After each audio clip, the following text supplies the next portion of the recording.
पुत्रदा एकादशी व्रत कथा। जय श्री कृष्णा प्रिय श्रोताओं, सावन पुत्रदा एकादशी 2025 का व्रत 5 अगस्त को रखा जाएगा। इस दिन भगवान विष्णु, माता लक्ष्मी और भगवान शिव की पूजा श्रद्धा और नियम पूर्वक करें। साथ ही दान पुण्य और भजन कीर्तन से इस व्रत का पुण्य और बढ़ाएं।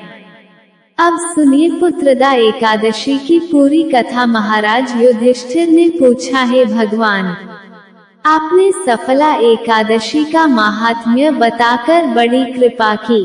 अब कृपा करके ये बतलाए कि पौष शुक्ल एकादशी का क्या नाम है, उसकी विधि क्या है और उसमें कौन से देवता का पूजन किया जाता है।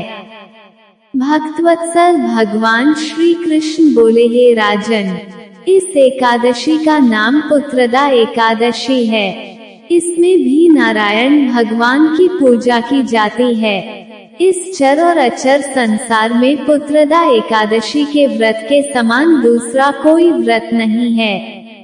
इसके पुण्य से मनुष्य तपस्वी, विद्वान और लक्ष्मीवान होता है। इसकी मैं एक कथा कहता हूँ, सो तुम ध्यानपूर्वक सुनो। भद्रावती नामक नगरी में सुकेतुमान नाम का एक राजा राज्य करता था। उसके कोई पुत्र नहीं था।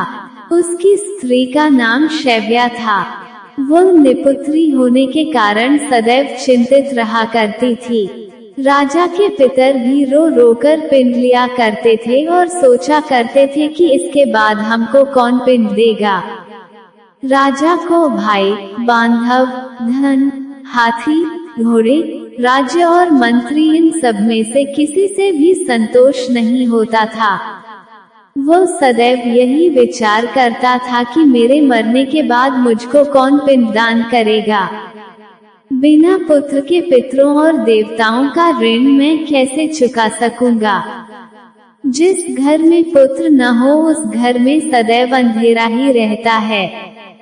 इसलिए पुत्र उत्पत्ति के लिए प्रयत्न करना चाहिए। जिस मनुष्य ने पुत्र का मुख देखा है वह धन्य है। उसको इस लोक में यश और परलोक में शांति मिलती है, अर्थात उनके दोनों लोक सुधर जाते हैं। पूर्व जन्म के कर्म से ही इस जन्म में पुत्र, धन आदि प्राप्त होते हैं।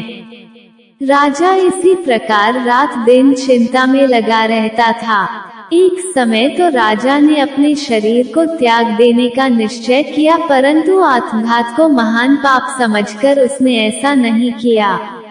एक दिन राजा ऐसा ही विचार करता हुआ अपने घोड़े पर चढ़कर वन को चल दिया तथा पक्षियों और वृक्षों को देखने लगा।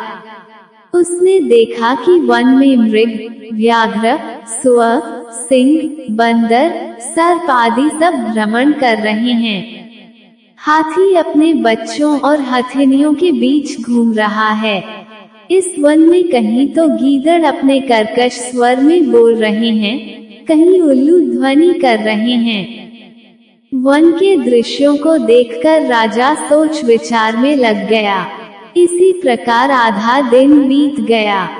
वह सोचने लगा कि मैंने कई यज्ञ किए, ब्राह्मणों को स्वादिष्ट भोजन से तृप्त किया, फिर भी मुझको दुख प्राप्त हुआ, क्यों?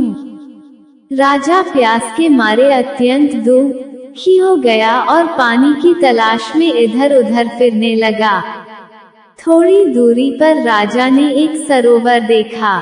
उस सरोवर में कमल खिले थे तथा सारस, हंस, मगरमच्छ आदि विहार कर रहे थे। उस सरोवर के चारों तरफ मुनियों के आश्रम बने हुए थे। उसी समय राजा के दाहिने अंग फड़कने लगे।